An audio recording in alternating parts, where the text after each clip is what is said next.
এরা বান্দির মতো আনোয়ার টেস্ট কি নিউজ করলি রে। তোর যদি আমি কাছে পাইতাম রে, আমি শুধু তোর পোকাপাক খালি পাইতাম। বাইরে তুই কার কোনো নিউজ পালি না, এই নিউজ করা লাগলি তোর।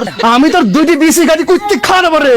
তোর যদি কাছে পাইতাম কি হয়ে তোর মারতাম, দুই হাত দিয়ে ঘুষে লাফ না ফাটা দিতাম না। আর আপনারাও এরকম নেগেটিভ পোস্টে লাইক দি, কমেন্ট দি, শেয়ার দি, ভাইরাল হয়ে দেন, তাই নি? এই আনোয়ার ভাই স্যারাডারে কি পাইছেন ভাই, কোন তো দেখি আনোয়ার ভাই। আপনি এই বেড়ারে পুরো একবার এমন একটা নিউজ করেন, এই নিউজ তো বেড়ার সহ্য করতে পারতেছে না।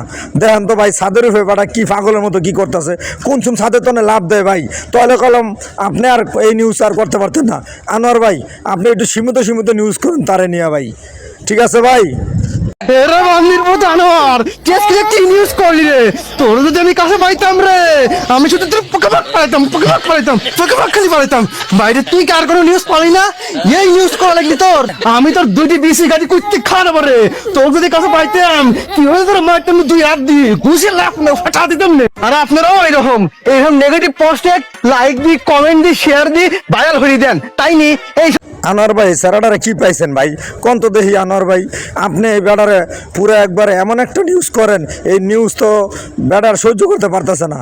দেখেন তো ভাই ছাদের উপরে বেড়া কি পাগলের মতো কি করতেছে, কোন সুম ছাদের তনে লাভ দেয় ভাই। তাহলে কলম আপনি আর এই নিউজ আর করতে পারতেন না। আনোয়ার ভাই আপনি একটু সীমিত নিউজ করুন তারে নিয়ে ভাই, ঠিক আছে ভাই?